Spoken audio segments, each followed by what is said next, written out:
Earlier today about clients we've worked with that we've had massive success with really challenging dogs, but then when the dog goes back to the client, they're even with fantastic skills going on with the dog, they're not able to achieve the same results, right? And that's something dog trainers struggle with, and you'll hear lots of people say, well, I can bring my my dog in your board and train, but am I going to be able to get the same results, and blah blah blah blah blah, which is a valid question. It's a really important question. But the reality is that if you don't create that relationship where your dog is taking you serious, it doesn't make any sense for your dog to listen to you when you're trying to tell it not to do something. So that's one of those things that it gets dicey. It's a real challenge. I think that's probably the biggest challenge of our job, and we've been talking a lot about that this weekend, how to better improve that, how to empower people more, how to get information to them in a different way, or get them to make different choices. But in the worst case scenario, I think we find that sometimes a dog is just far too assertive for an owner, or the owner has let a relationship go and created so many negative habits, perceptions for too long that it's next to impossible for the dog to take that owner serious, because it's been imprinted for so long. Like you were talking about a dog that had been doing humping on an owner for an extended period of time, and you, John, the rest of your staff can walk that dog anywhere and have no issues. Even in that person's zone. Yeah, we talked about, again, it's like, again, when you send your dog to a board and train, dogs will always usually excel with us, agreed. With the staff, agreed. Even my 5- and 7-year-old, agreed.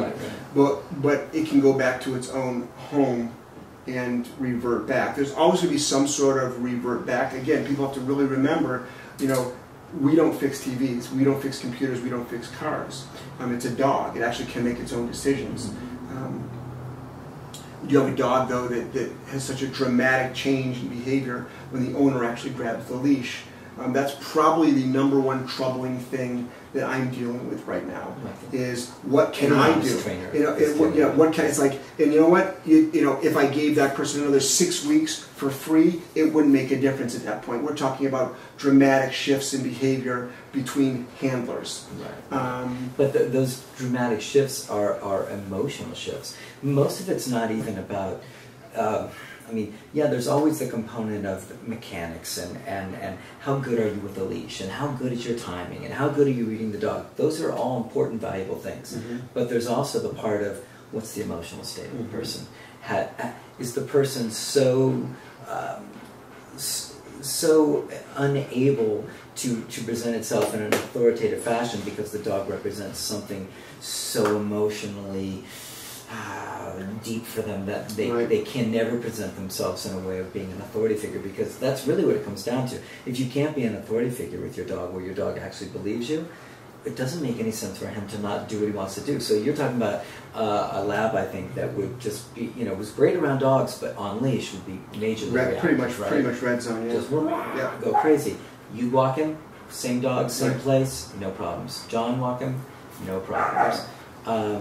Second the owner touches the leash, out of control dog. Right. And so my feeling, and I haven't been watching that session go down, or those sessions, but my feeling is that it probably has less to do with just the perfection of timing and the perfection of leash handling, and much more about that dog's perception of that owner. Correct. Right. And well, the dog thinks that it can get away with it, and it does get away with it. Right. And that's where the owner can really step it up in the home as well, though, because the problem is you might think the dog is calm in the home, but you're still not asking it to do anything. Right. So if anything, you would go really hardcore in the home, because you got to start somewhere. Right. You've got to start somewhere. And it's troubling. I mean, this is a dog. This is a dog that if I went there every day for an hour at this level until we make some change in this client, it won't make a difference. Right. And he'll be great with you. Great with me. And right. So that and those, I probably get one of those a month. I mean, it's not like an everyday thing. Most dogs will, but again, how many years of training does that dog theoretically have prior to meeting me? Right. How much have you imprinted that dog with your relationship being a like weakness? This? A weakness, right? Yeah. And this all starts about dogs. Again, yes, that's why you should make your dog do everything the minute you bring it home. Right. Always waiting at thresholds, waiting for its food, waiting to go out the door. It's not enough to just You know, oh, I just let my dog, you know, I make sure I walk out my dog first, okay, but you're sleeping with it and spooning but with you're it. missing 90 other. Right. You know, 90% So, I mean, that's great that yeah. you read that in a book and saw that, but it's not about just that one thing. It's about Right. everything. Literally. And again, if people have behavioral problems, who cares? Right. Who Totally. cares? Totally. But we see we see behavioral problems that are potentially the difference between life and death in a dog. Right. So that's why we're pretty strong about Right. what we do. Well, and so that situation and that particular client and dog is like on the extreme end of the spectrum, Correct. right? A dog who's dominated. I mean, if the dog's walking around humping the owner for a long period of time, it's pretty Yeah, serious not just domination. like literally mounting the owner. Yeah. It does not get worse than that. So that's like at the extreme end. Then we've got, you know, we have a dog that just went home from a 2-week board and train that was having dog issues, and it had attacked a few dogs and some pretty good damage on the dog. We brought the dog here, and we didn't have a single attack. He'd been around dogs the whole time. That happens to us too. Right. So we've been around 10 different dogs. You know, here every day there's new dogs coming in. Pack to basics, like we were talking about. Went out there, was around a bunch of other strange dogs. But what the dog told me from the moment he got in was all the little moments where he didn't take humans seriously. Mm. So this owner had some decent knowledge. Right. He'd done some research. He was using some good tools, but all of them were flawed to a certain extent, either in the application Right. or the way he was actually using the tool or had the tool adjusted. And so I'd see the dog attempting to pull on leash. Okay, that tells me you've never gotten your dog's respect on leash.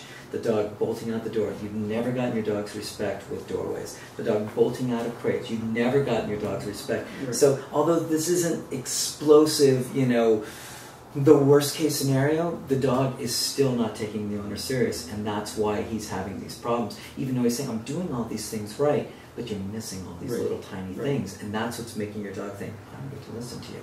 So that's what we focused on when he was here, all the little things. Most people would walk in and go, Dog's fine. there's not much going on here, right?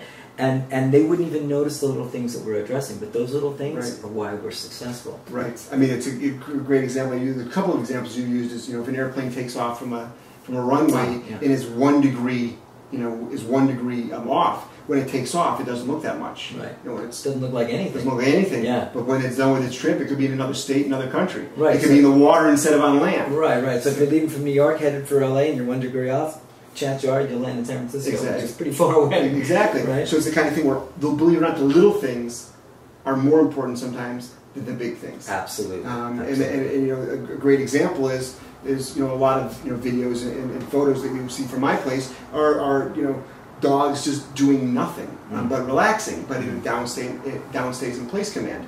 And a lot of times you'll say, it's like, what are they doing? But you have to remember that, you know, a week prior to that, these dogs were fighting with other dogs, running at the door when the doorbell rang, jumping on children, and they're not doing it now. So to me, I mean, that's huge. Well, you just reminded me of a really great point, the way you said it, focusing on the little things. And I think what happens is, because we focus on the little things so strongly, we oftentimes never see the big things.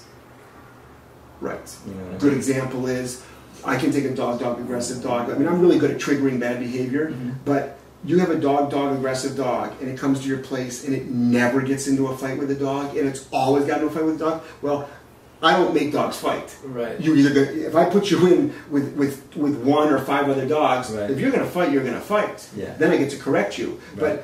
But I can make a dog lunge out the door. I can make a dog jump up on a piece of furniture. I can make a dog try to steal something off a counter. But I can't make a dog fight, nor will I make a dog fight. Right. But why is it that every day in your life your dog is fighting with other dogs, but after 2 to 6 weeks with me, never Have you seen a fight? have ever seen a fight? And, Right. and again, you know, it's not because the dogs are afraid. No. But you set a tone. Yes. From the moment you see that dog and he comes into your life, that dog goes, oh, I exist differently, and I live differently, and I make different choices around these humans. Yes. That's what it comes down to. Yes. It's the simplicity of addressing the little things, setting the tone appropriately, creating the relationship like Right. we've been talking about, and all of a sudden, mysteriously, things just start to dissipate and disappear.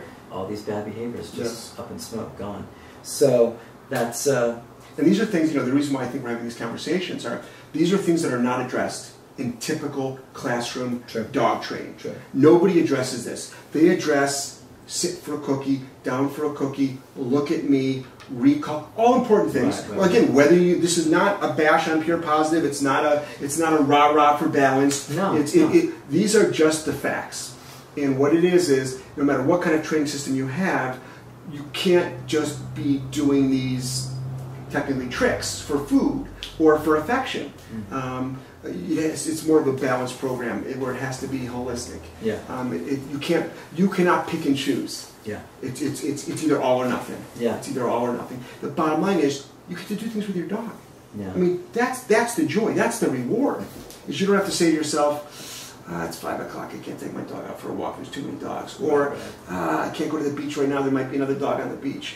Or, oh geez, I can't even run into that store because my dog is going to go ballistic at the dog next door in the other car. Or, oh no, you can't bring your friends over because my dog's out of control. I mean, you want to talk about having a well-trained and behaved dog. The reward is to the human is huge, therefore the reward to the dog. Yes, the dog's included in your life. You get to take the dog everywhere. Everywhere. That's what every dog wants, right? Yes, except when they want to be included. Absolutely.